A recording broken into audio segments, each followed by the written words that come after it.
Hey everybody, here's another tutorial. Today we're doing plaster cloth. So this right here will be the backdrop, 3D backdrop mountain for Knoxville. Here's how I did this.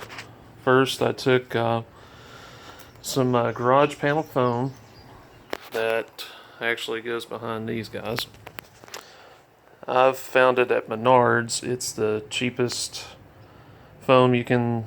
I think they're a little over 2 feet wide by 6 foot panels, maybe, or 4 foot. One of the two. You get a tippy foam cutter and cut out the shape of your mountain. Let me step back here. So you cut the shape out. This area here is going to be a bridge for a highway. You want to cut out some supports to glue it together. I used hot glue on low temp. Do not use it on hot because it'll melt.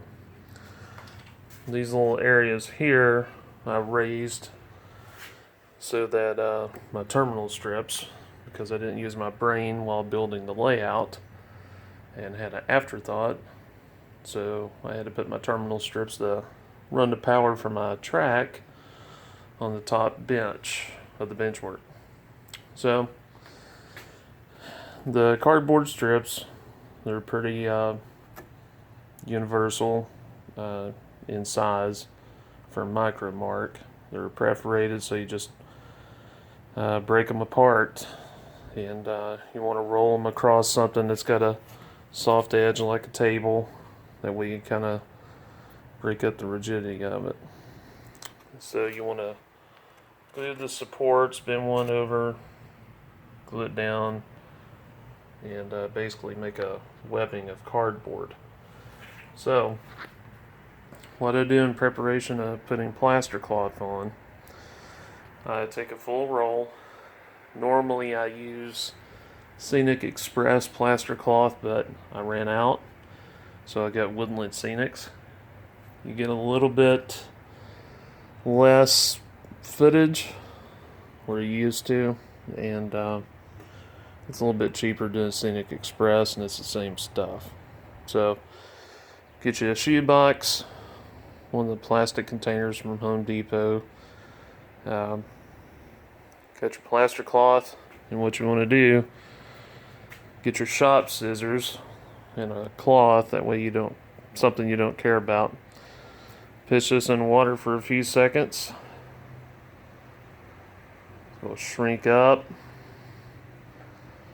a little bit. And then what I will do, which I need 2 hands for this, is run this through my fingers to get the plaster inside of all the webbing.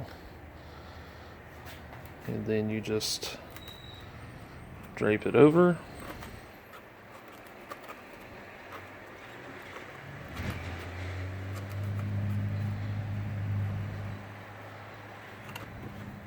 Make sure you get all that plaster spread out.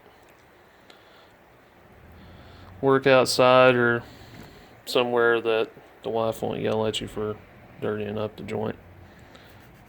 And basically you want to web the plaster as well, so basically overlap. Now some people, they will lay the whole roll out, spray some water on it, and kind of smooth that in. And I've found that actually will eventually come off your base. This method, it tends not to, and it's just easier to work with instead of doing one big space at once. So clean up, just basic water and soap. I'll clean the table off here when I'm done, and I'll let this set overnight, and tomorrow hopefully we'll put some paint on it. We'll do a different method with that. So stay tuned.